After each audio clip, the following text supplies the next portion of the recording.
My name is Ava Mercer, and I am 32 years old. For 12 years, my life was defined by the quiet corridors of Langley, by the endless hum of machines that never sleep, by the weight of secrets that would crush anyone outside the circle. I was a CIA officer. I carried my country's burdens on my back, believing that loyalty was armor, that sacrifice was the price of honor. But I was wrong. They thought I'd vanish in silence.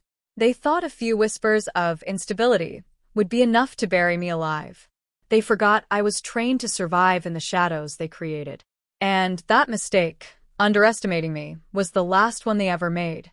I'm not here to make you comfortable. I'm not here to make myself look good. I'm here to tell you what happens when loyalty is weaponized, when an institution built to protect the country decides to protect itself instead. This isn't some Hollywood script where the rogue agent gets redeemed in the final act. This is my life, my scars, my revenge. And if I tell you everything, you might not sleep tonight. You're probably asking, why speak now? Why risk whatever shreds of safety I have left? Because the truth rots if it stays buried too long. And because Washington likes to pretend its walls don't bleed. I want you to see the stains for yourself. When I close my eyes, I still hear the laughter. The laughter of men who once saluted me, who once trusted me with operations they wouldn't whisper to their wives. The laughter when they branded me unstable, when they decided my silence was more useful than my service. Bitter sound, isn't it? But laughter fades. The record doesn't. I kept everything. Every memo, every briefing, every redacted page, with just enough black ink to cover a war crime, but not enough to erase the smell of guilt. I didn't know back then how far I'd go with it. I only knew I wasn't going down quietly. Because you see, in the CIA, silence isn't just compliance, it's complicity. And I refuse to be complicit. There's a detail I'll share with you now. During training, they drill into you a single phrase: trust the mission, not the messenger. It sounds noble, right? Practical even. But it's also the perfect alibi. When the messenger lies, the mission becomes a coffin. I trusted the mission too long. I ignored the messengers, the half-smiles, the clipped answers and debriefs. By the time I looked closely, the rot had spread everywhere. Would you have quit? Maybe you're thinking that. Maybe you're saying, Ava, why didn't you just walk away before it consumed you? Simple. You don't walk away from the CIA. You're dismissed. You're destroyed. Or you're dead. Those are the exits. And I wasn't ready to take any of them. Not yet. So I played their game. I nodded in meetings, I signed the papers, I smiled at the cameras. And in the quiet moments, I built my own vault of truth. Every lie they fed me, I spit back into that vault. Every threat they whispered, I recorded in the silence of my own mind. Do you see the contrast now? From loyal servant to secret archivist. From patriot to pariah. They thought they were silencing me. I was sharpening my voice. The revenge? It didn't come overnight. It never does. Revenge is patient. Revenge is deliberate. Revenge waits until the enemy believes they've won. And trust me, Washington believed they'd won. I let them believe it. That was the fun part. But don't mistake this for a victory lap. What I did came at a cost. I lost more than you can imagine: family, friends, any chance at a normal life. Still, every loss was another brick in the foundation of what I built. Because revenge isn't just about payback. It's about balance. And I was going to balance the scales, even if I had to tip the whole city of Washington to do it. So here I am, speaking into the silence they left me with, breaking it open. My story doesn't start with the revenge you crave to hear about. It starts with something far simpler: belief. Belief in the agency, belief in the mission, belief in service above self. I bled for that belief. I starved for it. I sacrificed every piece of myself for it. And then they turned it against me. That's where this story begins. Not in the storm, but in the calm that fooled me. Before the files. Before the betrayals. Before the silence that nearly killed me. I'll tell you how it started, how I trusted them, and how that trust became the sharpest knife they ever used against me. When I first walked through the glass doors at Langley, I thought I had arrived at the very center of the world. The seal on the marble floor gleamed like it had been polished with blood and secrets, and in some ways, maybe it had. I was 20, fresh out of graduate school with a degree in international relations, and every part of me believed I had been chosen for something sacred. By 32, I'd already spent over a decade in the agency's shadows, and those shadows had become my home. Training wasn't glamorous. Forget the movies, there were no shootouts on rooftops or glamorous spy balls. My training was fluorescent lights, endless coding exercises, the rattle of firing ranges at dawn, and the suffocating pressure of knowing that if you made one mistake, someone else might die. They told us, "You don't get second chances here. The work you do may never be known, but it will decide whether the flag still flies tomorrow." And I believed them. God help me, I believed every word. There were nights I spent hunched over encrypted files until my vision blurred, chasing patterns through a haze of numbers and foreign names. I learned to survive on bad coffee, adrenaline, and the thin hope that one day, one of those files might mean a bomb didn't go off in a crowded marketplace, or a soldier made it home alive. Loyalty was the oxygen I breathed. I didn't question it. Not then. It cost me, though. Birthdays passed without me. My sister had 2 kids in the years I barely remembered. I missed both their first steps. My father's funeral, closed casket, military honors, I didn't even make it back for that. The mission comes first, my supervisor told me, handing me a classified briefing the day before. I told myself that Dad would have understood. He was a veteran himself. But sometimes, late at night, I wondered if he would have been proud or if he would have called me a fool. Inside the agency, I was seen as a rising star. I wasn't the best shot, but I was precise, methodical, and relentless. That mattered more than flash. My evaluation said things like, asset to the directorate, indispensable in analysis, potential leadership candidate. Those words felt like medals. They were proof that every lonely night, every broken relationship, every missed family milestone meant something. I was building a fortress of loyalty, brick by brick. Back then, I thought loyalty was everything. I thought it was armor, unbreakable and absolute. I didn't know loyalty was a weapon they'd use against me. The first crack was small. An intercepted cable from overseas didn't line up with the sanitized report my section chief pushed through the chain of command. I pointed it out, expecting thanks, maybe even a commendation. Instead, I got a sharp look and a muttered, "Not your lane, Mercer. Stick to your assignment." I brushed it off. Everyone makes mistakes. Maybe I was too eager. Maybe he was having a bad day. I told myself the agency was too big, too disciplined, too loyal to let lies slip through. I told myself I was just overthinking. But the cracks stayed with me. Another time, I flagged an operation report that glossed over civilian casualties. It wasn't redacted, it was rewritten. Scrubbed clean. When I asked about it, a colleague, someone I trusted, pulled me aside. "Ava," he whispered, eyes darting to the cameras overhead, "you don't want to die on that hill. Trust me." Then he walked away, and he never spoke to me casually again. That was the moment the floor shifted beneath me. You see, the agency teaches you early. Paranoia is survival. But they never tell you what to do when the enemy wears your badge, when the lies come from the people you're supposed to salute. Still, I kept working. What else could I do? I decoded the chatter. I traced the money trails. I sent reports that ended up in briefing folders for senators who never knew my name. Outwardly, I was still the rising star. Inwardly, I was starting to feel the walls closing in, shadows lengthening where there should have been light. And in those shadows, I began to wonder, what else had I missed? What other truths had been buried under the weight of loyalty? The deeper I went into the files, the more the numbers began to whisper. Numbers always whisper before they scream. It started with a small detail. An operation log from Kandahar listed 0 civilian casualties, yet the intercepted field chatter told a different story. Panicked voices in Pashto, cries that could only come from families, not combatants. At first, I thought it was a clerical error. I cross-checked, ran the metadata twice, even consulted archived satellite feeds. The truth hit me like a bullet I never saw coming. The report had been scrubbed, rewritten as if those lives had never existed. I sat in my office staring at the glowing screen, the cursor blinking like a heartbeat. How many times had I trusted what landed in front of me without question? How many lives had been erased in the name of operational necessity? My stomach knotted, my palms sweating against the keyboard. For the first time, the agency I'd sworn to serve didn't feel like a fortress.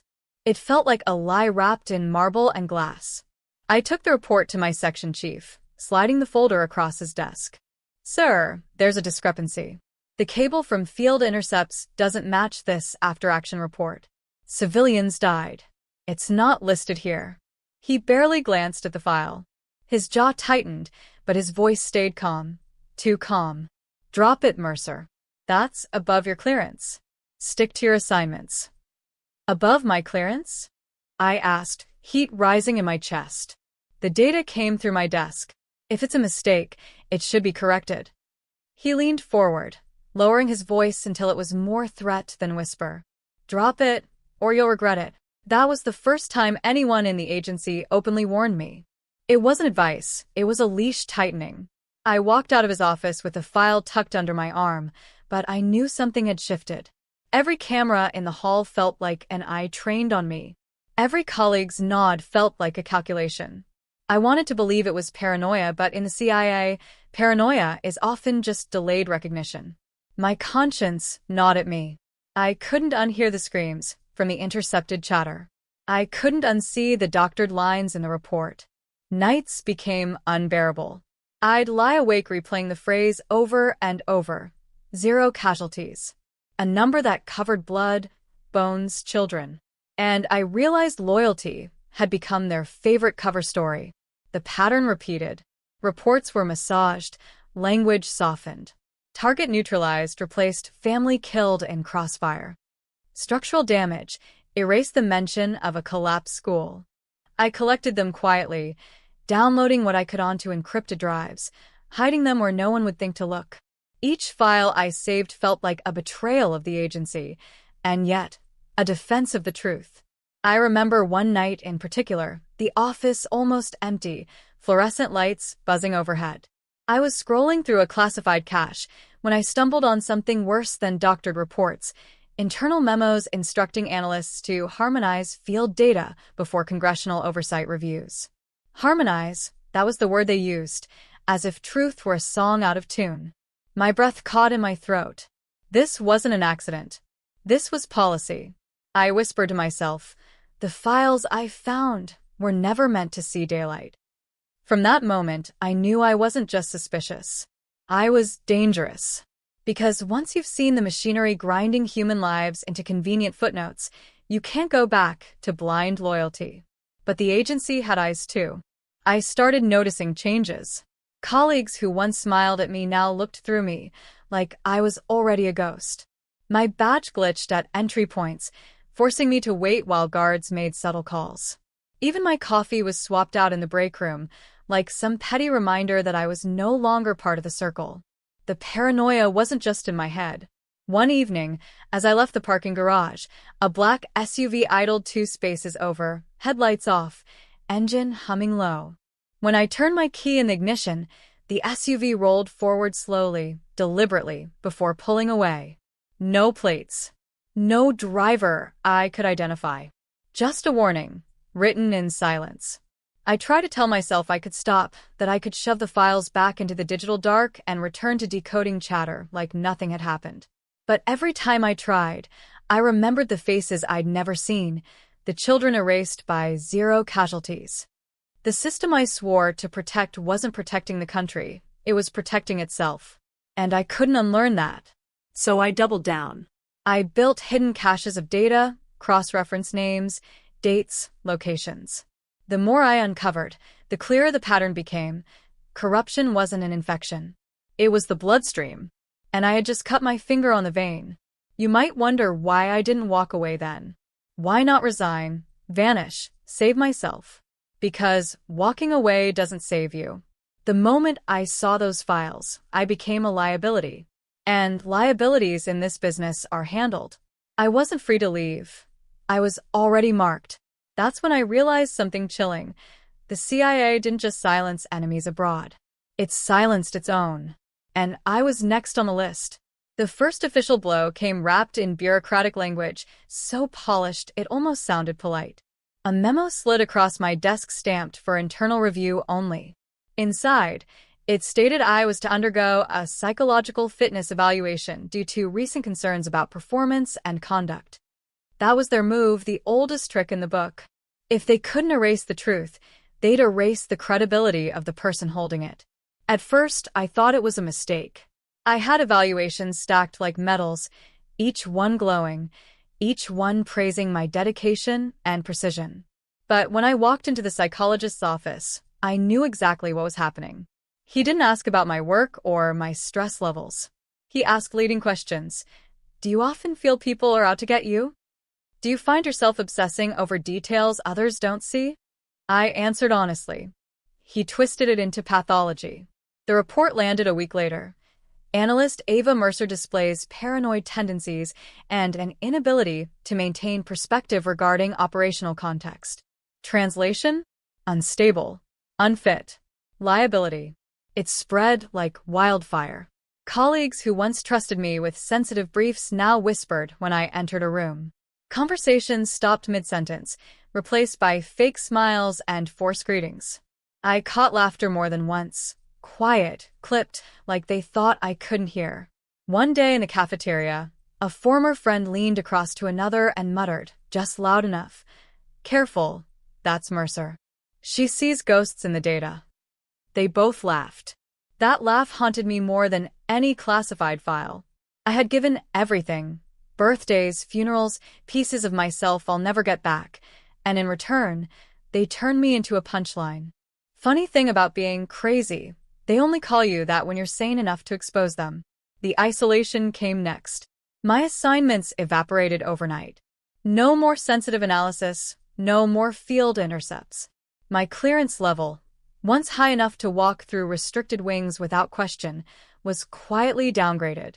When I logged into my terminal, whole directories I'd accessed daily were gone. Red bars blinking access denied. Even my record, my years of commendations, my spotless service history, began to thin. Files I knew had existed were suddenly missing from the system. Performance reviews vanished. It was as if I'd never been there, rising star. As if I'd always been unstable. I filed appeals, wrote memoranda, asked for meetings with supervisors. Doors stayed closed. Calls went unanswered.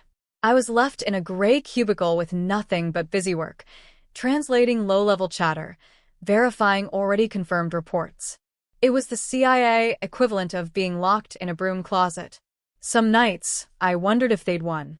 I'd sit in my apartment, blinds drawn, staring at the piles of copied files I'd hidden on encrypted drives. Every instinct screamed at me to burn them, to pretend I'd never seen anything, to crawl back into the safe anonymity of silence. But then I'd hear the whispers in the hallway, the laughter behind my back, the echo of my section chief's warning. Drop it, or you'll regret it. And regret, I realized, was a two-way street. The deeper they tried to bury me, the more determined I became to keep digging. They stripped my assignments, but they couldn't strip my memory. They deleted my files, but they didn't know what I had already copied. Every page, every altered report, every harmonized casualty count, I had it all. What they didn't know was that I had already made copies. That thought kept me alive. It was my secret weapon, my shield in the dark.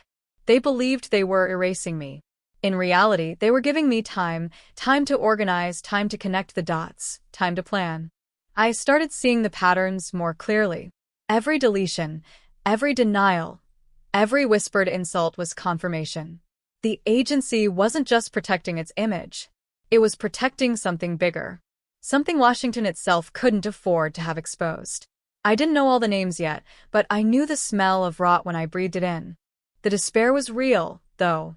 I won't lie to you. There were nights when the silence of my apartment pressed so hard against my chest that I thought I might collapse under it.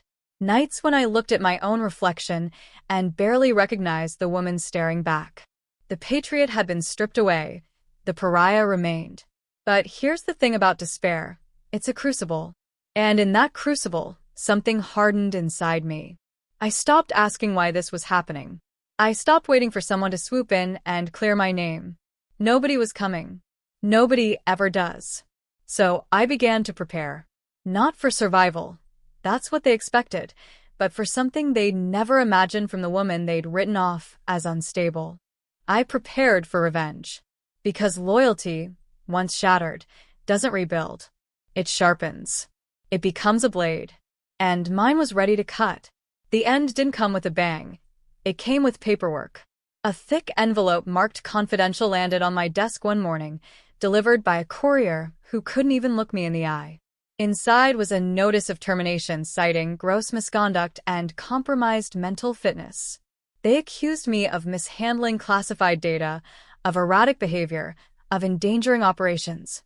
None of it was true, but in the CIA, truth is whatever they type on the letterhead. I tried to fight it. I filed appeals, demanded hearings, begged for a chance to present evidence. Every door slammed shut. I wasn't just being pushed out. I was being erased. Overnight, my access was revoked. My badge deactivated. Colleagues who once praised me now avoided me in the hallway, like catching my eye might infect them with the disease of disloyalty. The day I turned in my badge, the security officer didn't even ask for my name. He just scanned the plastic, saw the red denial code, and said flatly, "You're done." That was it. 12 years of service vanished with the beep of a scanner. Outside the agency, things were no better. Word travels fast in Washington, and the rumors followed me like shadows I couldn't outrun. Mercer cracked. She went paranoid. She lost it. No one said it to my face, but I saw it in their eyes. Even my own family looked at me differently. My mother's voice on the phone was cautious, like she was speaking to a stranger. My sister asked if I was taking my meds I never needed, never took. The CIA didn't just fire me. It rewrote me into a cautionary tale. Money drained fast. Severance was withheld pending investigation. Job applications vanished into black holes the moment background checks flagged me. Rent notices piled up. The silence of my apartment became unbearable, broken only by the buzz of cheap lamps and the throb of my own pulse in my ears. One night, I stood in front of the bathroom mirror, mascara streaked, hands trembling. I stared at the stranger looking back at me, a hollow-eyed version of the woman who once walked confidently through Langley's halls. The reflection whispered my failure, but I whispered back, louder. They erased my name, but I still exist. And I meant it. Because here's the thing about exile. It feels like punishment, but it's really transformation. They thought exile would break me. Exile forged me. The days were brutal, but slowly, I found a rhythm. I jogged through the city at dawn, the cold air burning my lungs, reminding me I was still alive. I devoured books on whistleblowers, intelligence scandals, history's buried truths. I wrote down everything I remembered, every altered report, every coded phrase, every conversation that hinted at something rotten. At first, I thought I was just preserving my sanity. But soon I realized I was building something bigger, a map of corruption, a weapon they hadn't expected me to hold. And then, allies began to appear, quietly, cautiously. A former journalist who'd been blackballed after exposing defense contractors. A cybersecurity analyst who'd left the agency after discovering her work was being used for domestic surveillance. Even an old colleague, anonymous at first, who slipped me a note in a coffee shop. "You're not crazy. Be careful." Piece by piece, the isolation cracked. Piece by piece, I rebuilt. It wasn't easy. Some nights, I still broke down, curled on the floor, every nerve screaming for relief from the weight of it all. But each breakdown left me sharper. Each scar hardened me.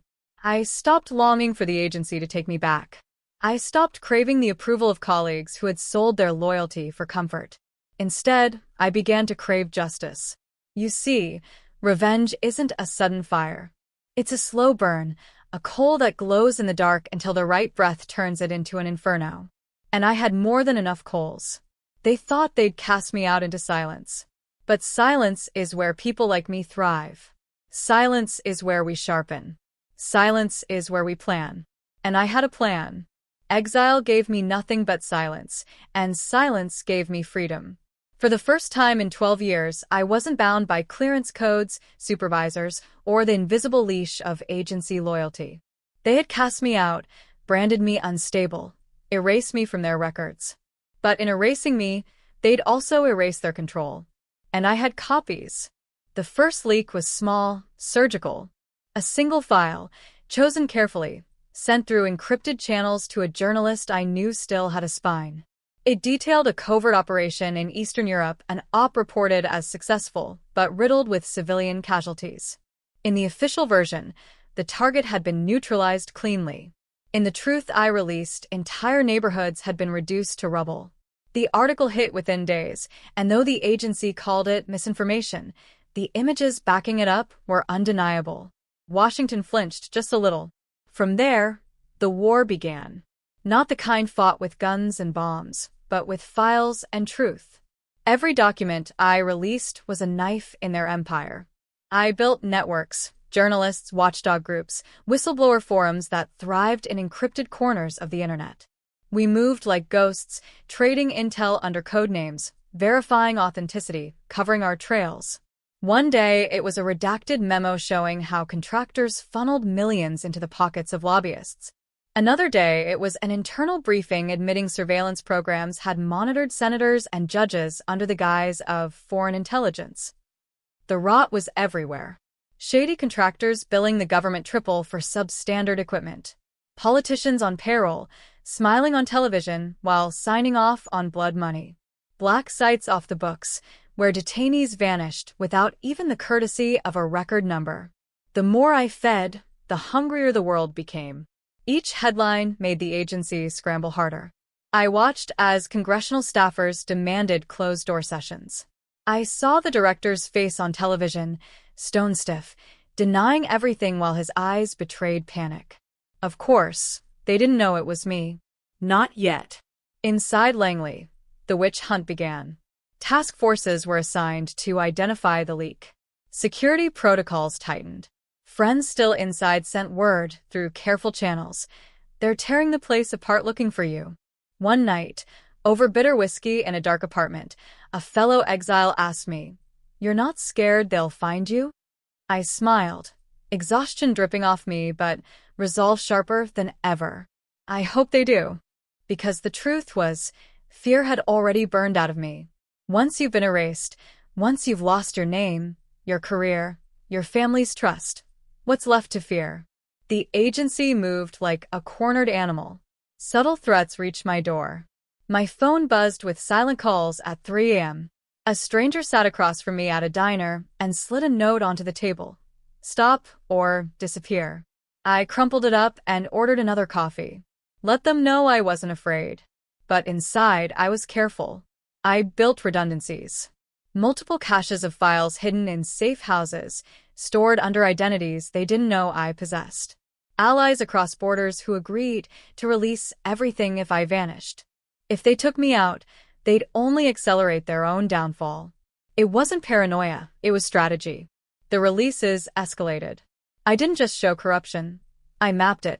Flowcharts of names, dates, contractors, and politicians. Networks of influence that stretched from Langley's quiet corridors to the marble floors of Capitol Hill. Each document wasn't just evidence, it was a domino, knocking down reputations, contracts, careers. I'd sit in my apartment, screens glowing around me like a command center, watching their empire unravel piece by piece. Every deleted file they thought buried had become a weapon in my hands. But leaks are never just about information. They're about timing. And I chose my timing with care. On the day the director testified before Congress, I dropped files proving he'd signed off on operations that violated international law. When a senator praised the agency for its commitment to transparency, I released receipts showing campaign donations from defense contractors tied to Black Ops. Each move was deliberate. Each move made them sweat harder. And with every release, the hunt grew fiercer. Friends warned me my name was back on lips at Langley. Anonymous reports described me as a disgruntled former employee, a security threat, a domestic extremist. They couldn't prove it was me, but the net was tightening. Strangely, I welcomed it. For years, I'd been forced into silence, buried under their labels. Now the truth echoed through Washington, and even if my name was spoken like a curse, it was proof I still existed. I wasn't hiding anymore.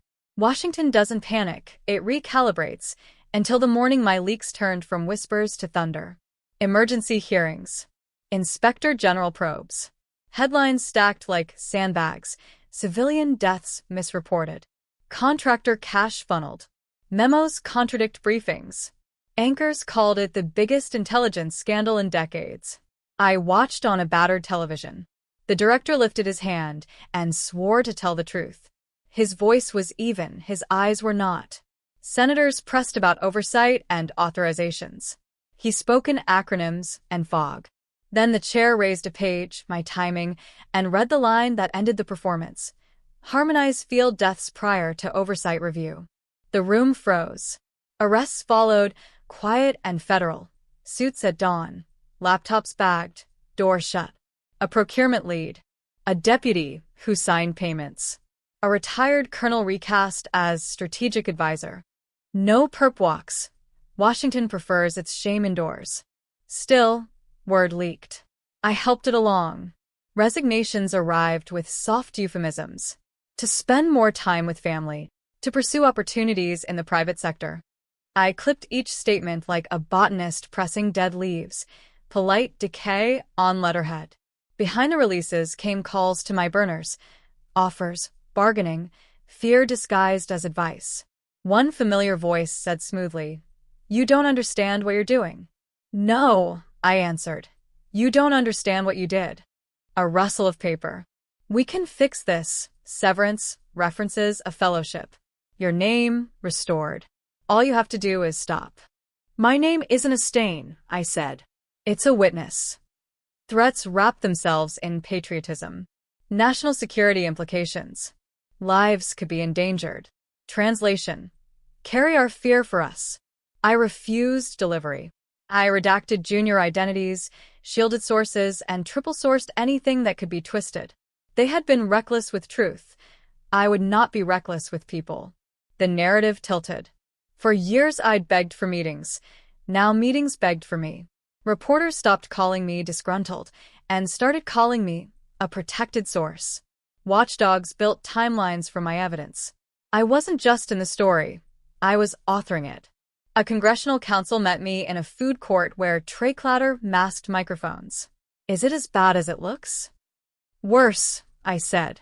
"Follow contracts, not cables. Payments don't lie." He slid a note. I slid it back. "No copies," I told him. "Memory only." He nodded, realizing the floor had been moving for years. Not everyone bent. A senator thundered about witch hunts. A contractor CEO called the documents fabrications.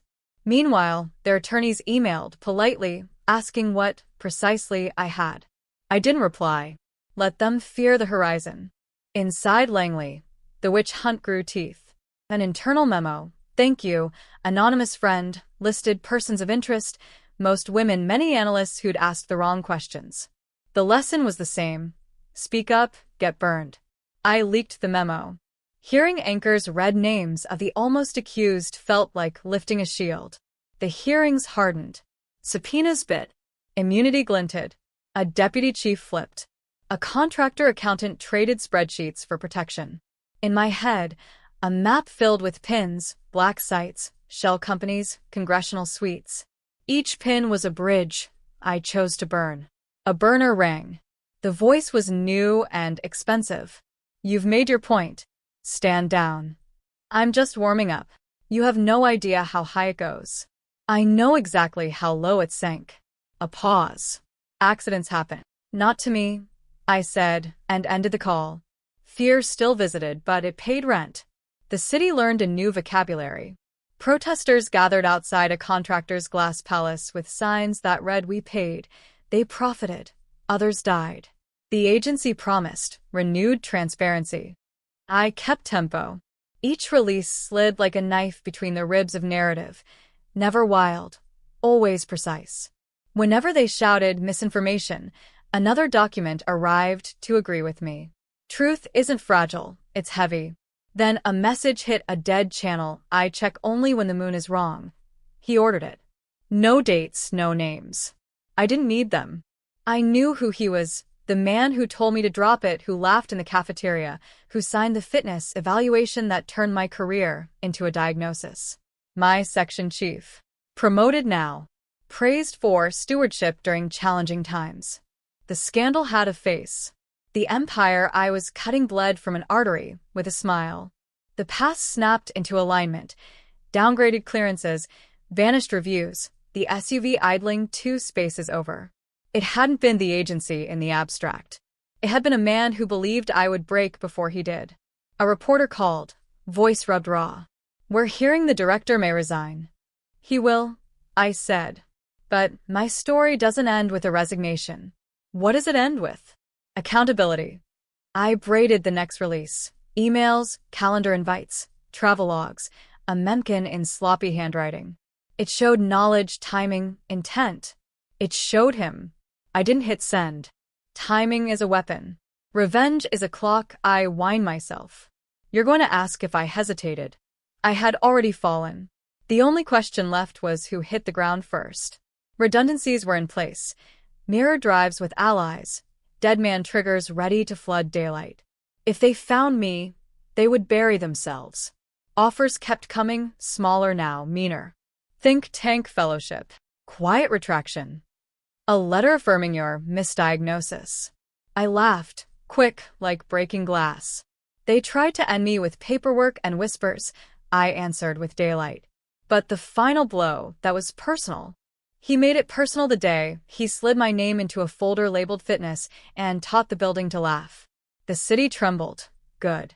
Now, I wanted one office to fall silent. I shut the laptop, slipped a drive into the pocket sewn inside my jacket, and stepped into the hall. No more screens. No more proxies. No more waiting. Hearings could chew the carcass of corruption. I was after the heartbeat that fed it. A secure line buzzed. You're not scared they'll find you? An ally asked. I hope they do, I said. I'm done sending knives. What then? I'm bringing one. The final stage of any operation is exposure. You don't just gather intelligence, you weaponize it, release it into the bloodstream, and watch the infection burn through the system. My war had dragged on for months, each leak another cut, each headline another bruise. But bruises heal. I wanted something permanent. Something they could never walk back, never explain away with a press release. So I orchestrated the live reveal. It started with whispers among reporters, carefully fed to guarantee attendance. A mystery whistleblower, they wrote. Potentially the largest intelligence disclosure since the 70s. Senators sharpened their teeth.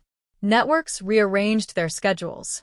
The agency scrambled behind closed doors. They didn't know who would speak, but they knew the ground was moving beneath them. I walked into the chamber like a ghost who refused to stay buried.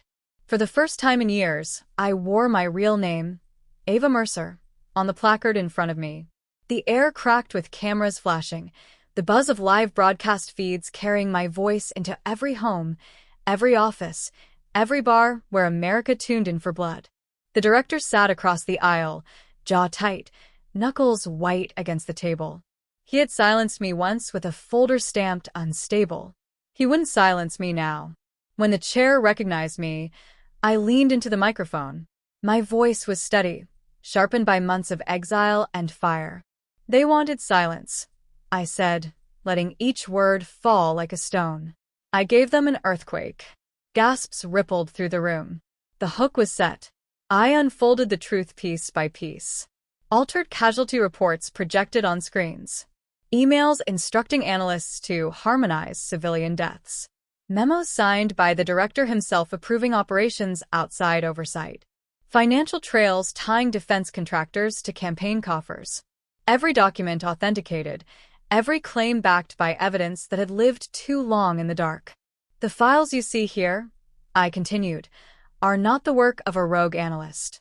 They are official agency records. Redacted for your comfort, rewritten for your protection, erased for their convenience. The truth was buried not for national security, but for personal security, for careers, contracts, and reputations. The director finally broke. He leaned forward, microphone live. "You don't understand what you're doing," he said, voice low and shaking.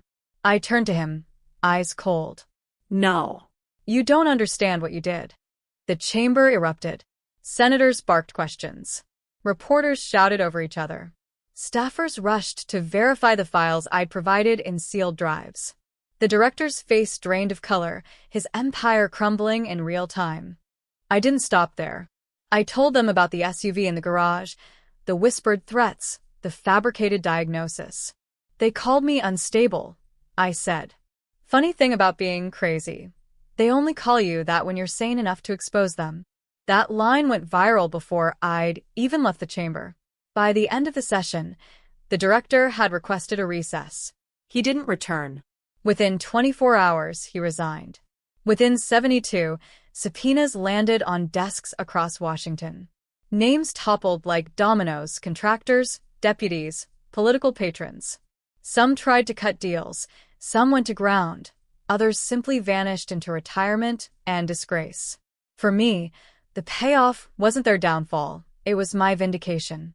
After years of whispers, of laughter behind my back, of files erased and a name turned into a diagnosis, I stood in the light with the record unbroken.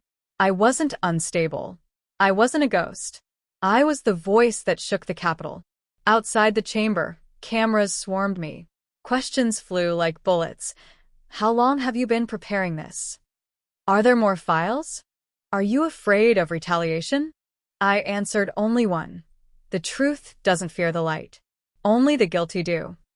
The headlines the next morning screamed louder than any leak I'd ever sent. Mercer testifies. CIA in turmoil. Director resigns in disgrace. The scandal became a household conversation, debated over coffee, argued about in offices, scrawled across late-night monologues. I was no longer the ghost. I was the earthquake. But justice is never clean. I knew arrests would come, but not for everyone. Washington protects its own. Some names I revealed would wriggle free, cushioned by connections, shielded by power. Yet enough had fallen to send a message. Silence is not guaranteed. Not anymore.